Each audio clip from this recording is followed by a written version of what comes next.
Okay. Anything in particular?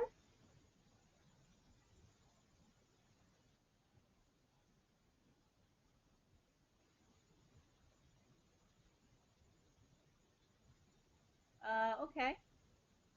Anything?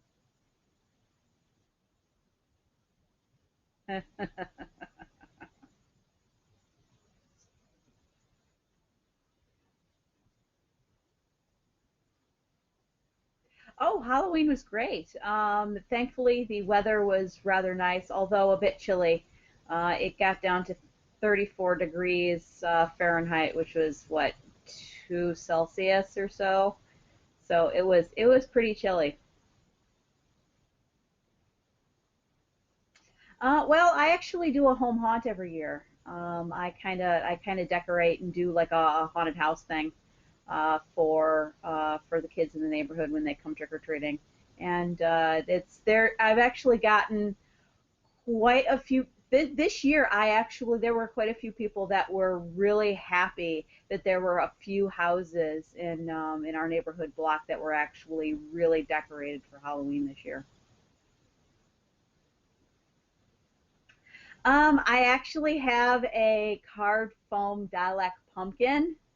Um, I do. I didn't bring it out this year because it didn't really go with the theme. My theme was a horror haunted garden party, and the Dalek pumpkin didn't really fit in with that theme, so I just didn't bring it out this year.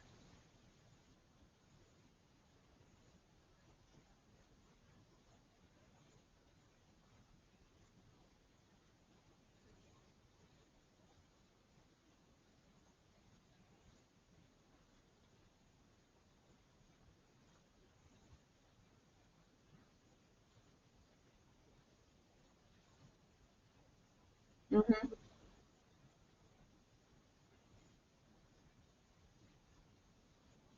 Yeah.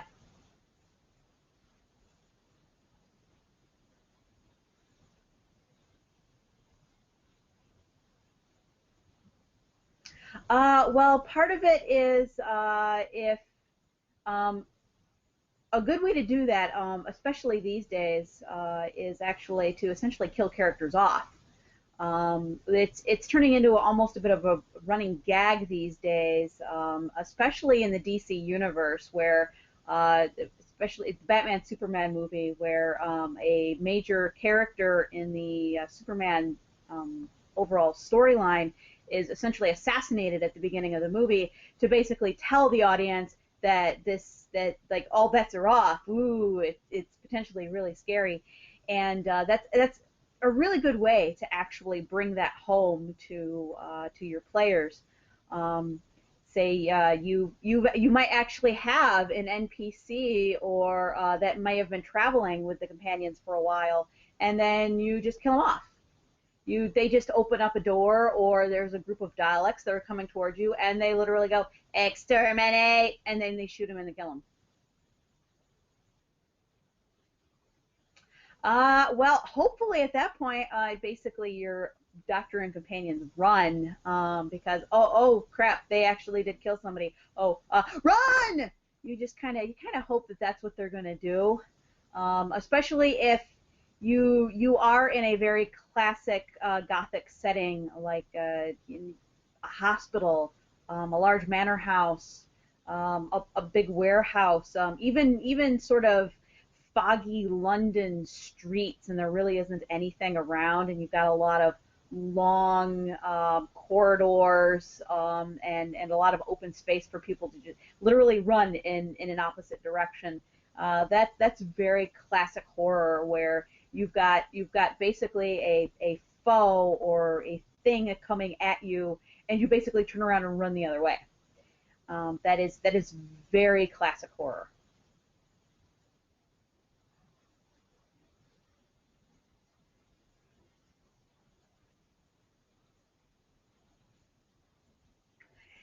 Yeah, I really actually haven't had a lot of players running away from anything. I've had players running toward things, but not really, not really a lot of characters running away from things. I mean, even when Gojira was kind of smashing through Neo Tokyo, they basically ran toward the danger instead of away from it. Um, I had in another session, I brought the Mara back. I kind of borrowed from the Fourth Doctor Handbook, kind of one of the stories of the Mara from there. I think it also made a reappearance in the Eighth Doctor source book as well, as a story idea to use the Mara for a later incarnation. And that's essentially what I did. They actually came very close to running from that. But I don't remember who it was. Somebody, I think it might have been Jack Harkness. His player actually managed to do something. I don't quite. It was a while ago now.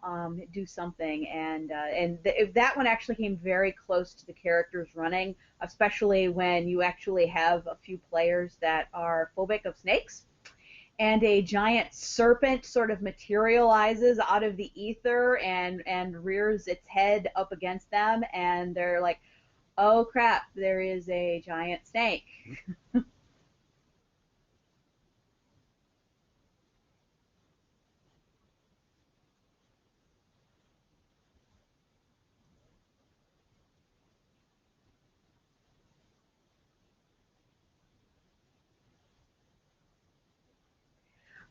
Yes.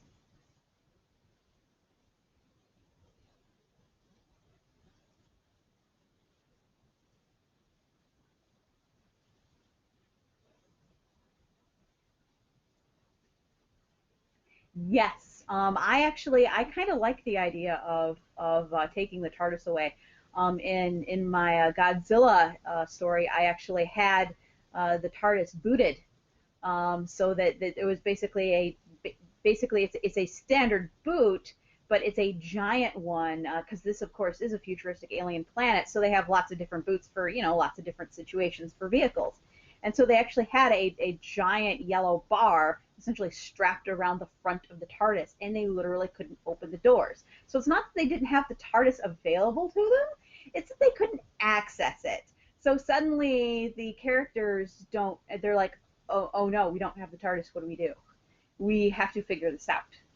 And that actually, the one of our my one group actually basically went, okay, so we won't use the TARDIS, and then they turned around and they ran back to where they had come from to begin with.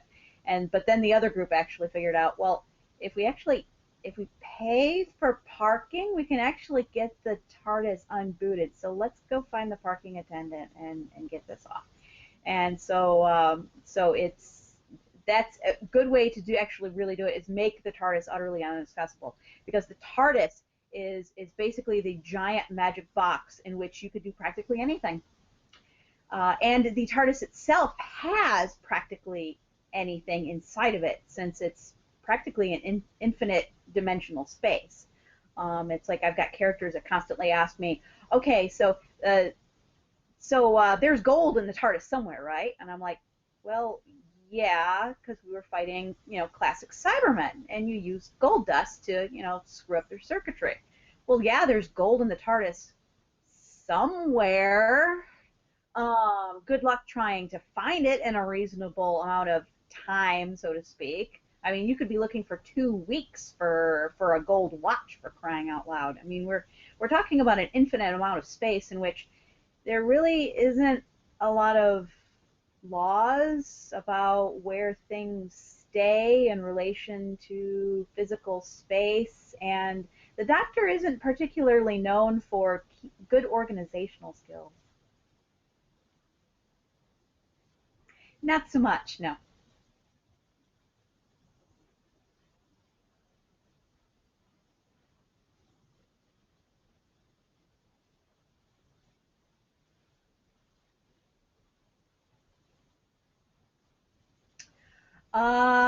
Well, when I actually had a very Cthulhu-like story, when I did an entire World War II story arc, I basically did have a Cthulhu-like ancient elder god who that was actually described in a Lovecraftian story, but who never really gets a lot of press. I mean, it's always Cthulhu, or the Goat Mother, or the King in Yellow and all that. That tends to get really the most attention. But there are actually some really good elder deities that really aren't described in a whole lot of detail that you can use in a lot of different situations. And in this particular one, it was an ancient German deity that lives in the mountains, and it's a giant floating eye and writhing tentacles of extra dimensional darkness. And I went, oh, that's perfect. and so so the elder deity was actually summoned, and I essentially had it start plucking Nazi soldiers. And first of all, it would cause the sight of it. I basically had everybody roll sanity checks every combat round that they were actually engaged with the. I have them roll on. Oh, not. I actually don't have my stuff with me. I don't think. I have them essentially. Actually, I do have some stuff. Uh, I make them roll resolve, and I have a basically a difficulty check that they need to roll over in order to, and if they fail to resolve, basically they drop down and a resolve and ingenuity point, because they're down a little bit bibbly. And basically, I think the way that I had it is, if you fail 3 rolls in a row, you basically you've gone temporarily insane. And I can't remember what I did. I might have come up with my own insanity tables, or most of the time I just had the Nazi soldiers just kind of like curl up in a ball and just kind of like start weeping, because it was actually kind of fun to do that. to just have like these hardcore like Nazi soldiers just kind of like start screaming, and then just kind of like curl up into little balls as the ancient demon reaches out with tentacles and picks them up and then just causes them to crumble into dust. Yeah, and because it's an ancient deity of instant and immediate death, it basically just drains life. And the idea was that that they wanted to try and control the deity to annihilate all of the undesirables of the world. That wasn't really going to happen so well. So the doctor and his companions essentially had to figure out how to basically push the elder god back into the rift and close it.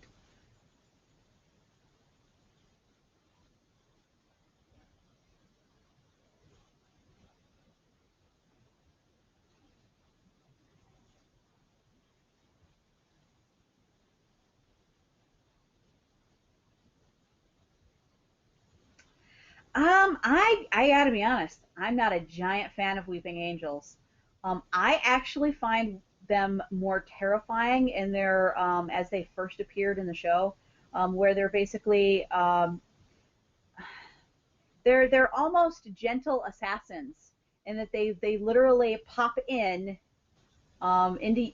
whose ever time stream that they're essentially assassinating, and they literally just blink out of existence with you somewhere in time. The original concept, I believe, was 100 years in your current past, or up to 100 years in your current future, where they took you from. I believe, I don't know if that's what it actually says in the rules, because I actually haven't used Weeping Angels yet. Once again, not a giant fan, and that's how that was their original concept. And I actually find them far more interesting and fascinating in that respect, rather than the giant snarling monsters that they kind of became later on. Like we already have lots of giant snarling monsters. We don't really need the Weeping Angels to be giant snarling monsters too. So that's actually just a bit of a gripe for me, but and but I actually I find that a bit more fascinating because it complicates things. If a weeping angel appears and suddenly makes the Doctor disappear, just like bing, he's gone, and suddenly the companions are left alone, going, "Wait, what just happened? What do we do?" And then they have to figure out what to do. And maybe the Doctor from past or future, or wherever he happens to be, might actually send them clues. I actually considered doing that, kind of like a Back to the Future kind of style, where suddenly the companions get like a telegram that's from 100 years in the past from the Doctor saying, "I'm alive. Here's where I'm when I am." So I'm looking for somebody. I'm looking for a Marty McFly. Yeah, the Doctor has that. Doctor has that sense of humor. He might actually say. He might actually write on the envelope Marty McFly, and just because he can. Yes, that's kind of what I mean. He's Doc Brown, and he's sending the message to his companions in the future, essentially to be delivered by the post office, or the British mail service, depending on where your companions happen to be.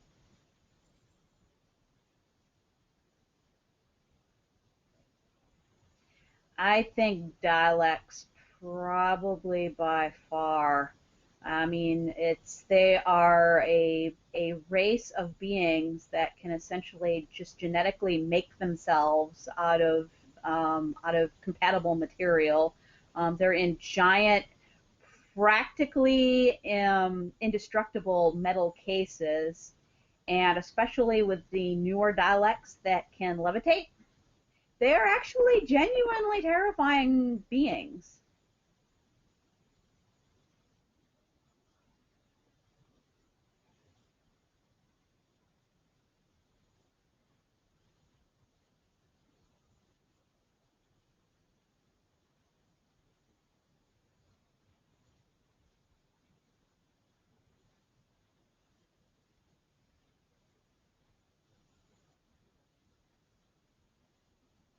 Mm-hmm.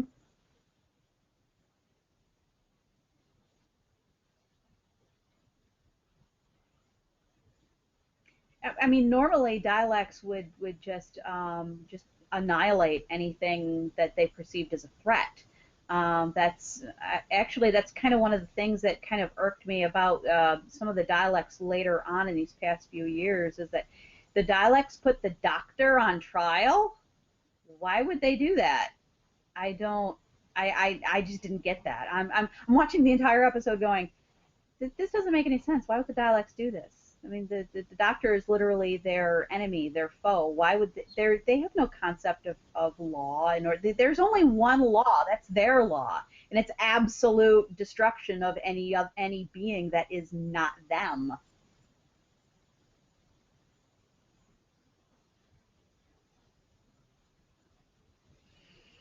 Hmm. I don't know. I um. I could kind of go back to the Cult of Skaro. That's actually, I kind of like the Cult of Skaro. I actually kind of like the idea of there being worshippers of Dalek and actually having a literal cult of people worshiping these incredibly powerful beings.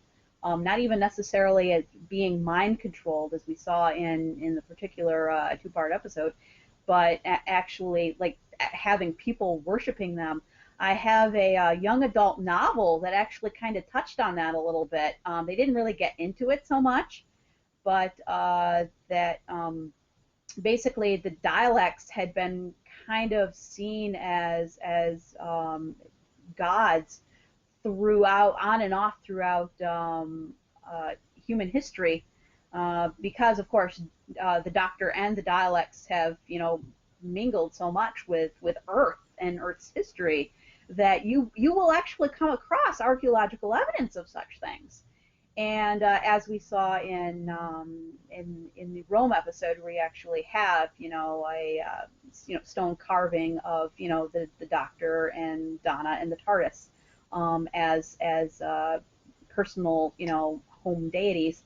That type of thing was actually touched on in the novel. I actually I wish I had it with me to actually show it to you, but it was actually a it focused the entire story focused around a teenage girl who actually had Dalek DNA buried in her genes, and she wasn't the only one. And I was actually thinking that might prove to be a rather interesting story, especially if you go rather Cthulhu-esque with it, which is actually what the story kind of did. It basically the Dalek genes in her body started to awaken, and she started to know things, to see things that she theoretically shouldn't have been able to see. And the story actually ended rather ambiguously with her taking a time belt and vanishing into the rifts of time, and the doctor's just like, oh, okay, that might come back to bite me later on. And of course, because it's a junior novelization, nothing really came of it. But that's actually that might actually be a rather interesting story to kind of revolve a tale, especially a very Lovecraftian tale, or of dialects in Doctor Who.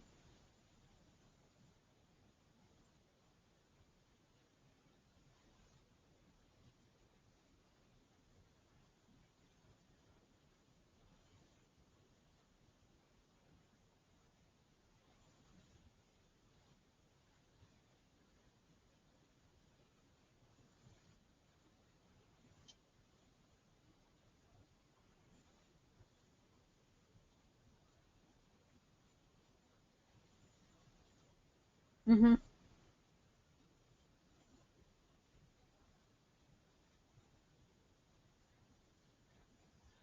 Oh yeah, I mean it's when you're actually dealing with a story and a campaign involving time travel. I mean it's nice that you can seed little things here and there, especially when there are a lot of unanswered questions as to how particular things actually came into being in Earth's history. I mean the ancient Greeks had technology that we would think would be well beyond their capabilities. I mean, they literally had a small a mechanical personal computer, and that calculated stars and moons positions for decades in the future. And it may have even actually have been basically a timepiece as well. So I mean, ancient Greeks had a lot of things that we have that have rather strangely been lost to history, and you do have to kind of wonder how suddenly mechanical doors and temples have just sort of been lost to history. How did that even happen? How did we somehow lose the knowledge to actually create automatic doors? That's just how do you just lose that? And citywide plumbing, like in ancient Rome, how do you just lose that knowledge? I mean it's not as though an entire civilization was wiped out. It still existed. It just transitioned from one state of being to another. It's just head scratching practically how certain things are just sort of lost in the annals of time. And there's actually a good there's actually some good story hooks. It's how you could almost explain such things using Doctor Who. Well, I mean, one of the things is well, the burning of Alexandria, the burning of the Library of Alexandria. I mean, it's practically the Western European world and Northern Africa's entire history, as well as mathematics and all kinds of just knowledge from that corner of the world was all stored in the Library of Alexandria, and then suddenly it was all just destroyed. Practic- well, I mean, there's when you're actually dealing with time traveling beings like Cybermen or Daleks, I mean, you can actually honestly come up with excuses as to why they might want to destroy a location such as the Library of Alexandria, basically to screw with human history and to knock back knowledge hundreds of years because there might be somebody born who somehow creates a weapon that can utterly annihilate uh, dialect the dialect genome from all of creation, but that doesn't ever happen because of XYZ.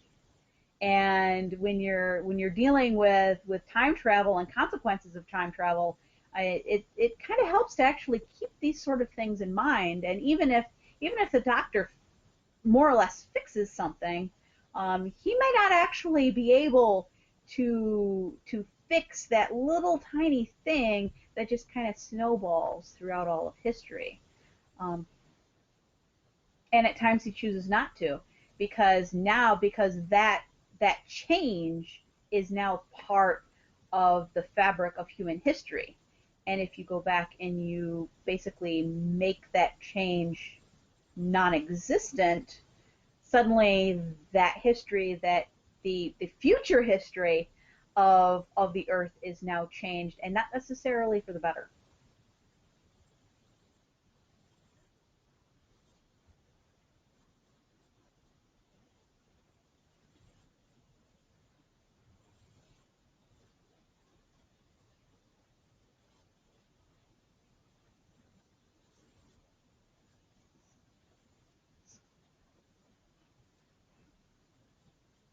Well, one of them is to actually keep track of these things, especially if you have a long running campaign like I do, um, which actually is on hiatus right now, just because of all the crazy things that have been happening. Uh, it it's like you kind of force everybody to keep track of these things. So if they burn through their pool of 8, 10, 12 story points, and they've only got two or three, suddenly they actually have to seriously consider, okay, I actually don't have extra story points to burn in case I get this wrong. So maybe we should actually live to fight another day and run for a while.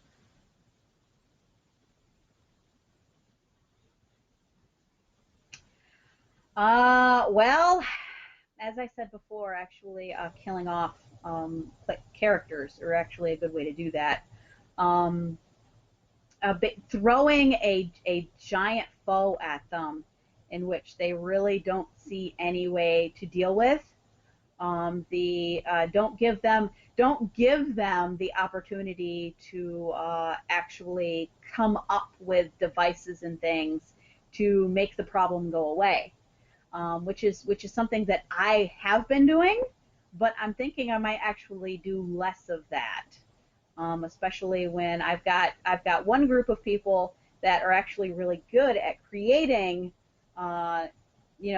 that are basically gadgeteers and really good at creating devices and things to basically help them deal with the problem. And then I've got other ones that are just like, let's just go lob hand grenades at it and see what happens.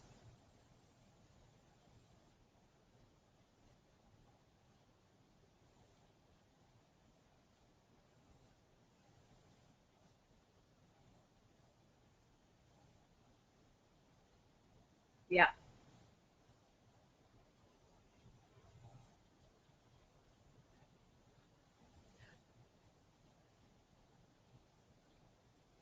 Well, that and the doctor also laid a bomb, didn't he? Yeah, the doctor had also laid a bomb because he knew that the building was filled with.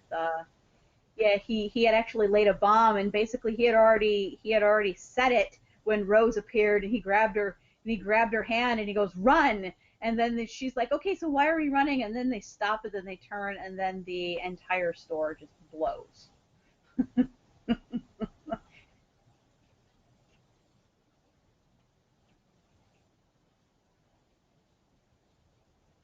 Yes, it's like, okay, we've arrived. We're gonna save the day. The bomb is already about to go. The bomb is about to explode. Uh-oh.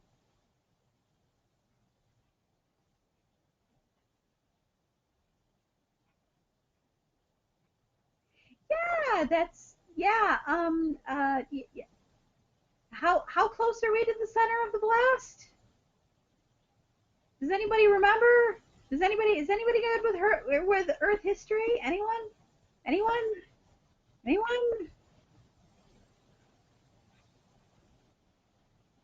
And where did stars go? Uh-oh. Oh, fantastic. Marvelous. Wonderful. Although technically the Emperor really wasn't in charge at that point. It was mostly just generals.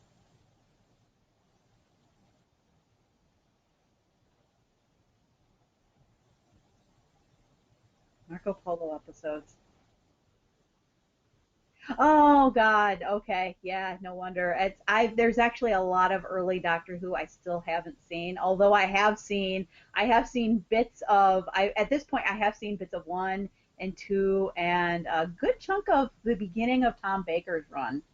And a smattering of some of the other doctors because we have a local channel that used to play actually used to air Doctor Who. I'm not sure if they still do or not.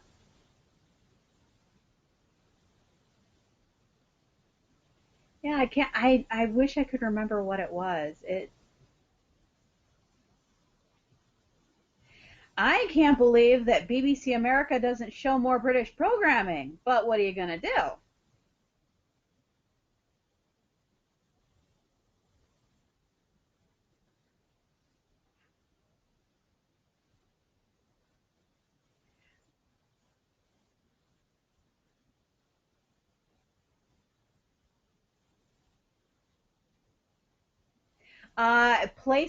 Set it in a stereotypical location of gothic horror, an old school, an abandoned warehouse, an old hospital. It doesn't even have to be a sanitarium. Just like because hospitals in general during this time period could actually be really creepy and really funky. I know that there's a episode of Poirot, one of the later films, that actually delves into a murder at a hospital, where some of the treatments could be still be rather medieval. That was actually a really great one to really kind of learn what hospitals were like during the day, um, and some of the thoughts of some of the doctors on treatments. Um, and really kind of stage the setting, make the setting almost its own character. Really go into detail as in describing things to your players. Use music and sound effects. I love using music in my games, um, especially if you're not at a convention and you have the opportunity to have sort of very moody kind of music playing during your game. And also use sound as sort of a marker in your games. I actually like doing that so that when like I might have a monster getting closer, I might actually have sort of a secondary soundtrack playing so that I could just turn up the volume on that so that when the monster gets closer and closer, you can actually hear the little scrapes or scratches or growls or snarls. I did that with one of my games involving triffids, so that if you were paying attention to the background noises, you could tell when the triffids were slowly getting closer and closer because you could hear the little scratchy noises that they made. Um, and that's a good way to sort of set the scene and the mood is sound. Uh, and have very creepy characters. Creepy characters in general, characters that you may not necessarily know what their overall goals are. And a good one that I actually firmly believe is children, creepy children, and creepy instances involving children. Very, very gothic, very, very creepy, and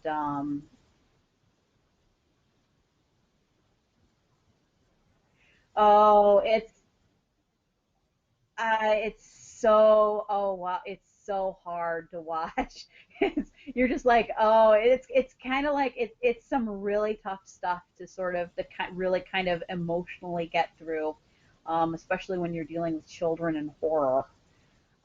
It's like you're just kind of like, oh, you almost kind of need to take a break from all the dark gothic moodiness that has happened.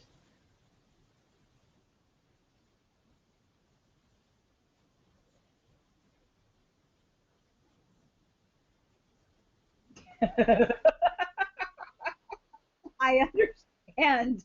Believe me, I do. I actually think I've got a 3 or 4 episodes of that season left unwatched myself. Believe it or not, just because it just got so dark. I'm just like, oh, this, because you just kind of know it's gonna end okay, but it's not gonna end okay for most of everybody.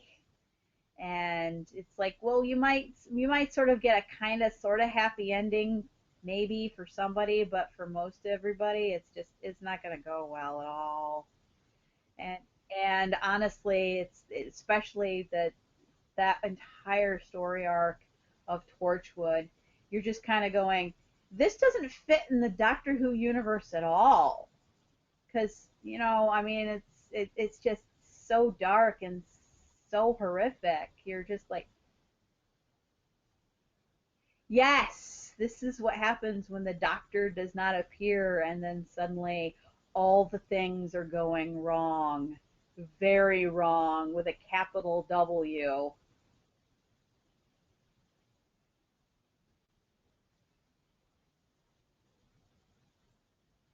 Yes. If you more or less toss the rule that people won't die, more or less, in Doctor Who, then kind of all bets are off. That you suddenly you might actually have a couple of dead companions, by the end of an adventure. And it's like, well, you guys wanted something a little darker.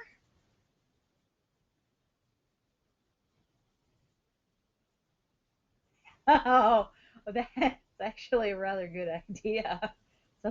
Suddenly there are hordes of. Suddenly we've gone Walking Dead, Walking Dead Doctor Who, which is entirely possible.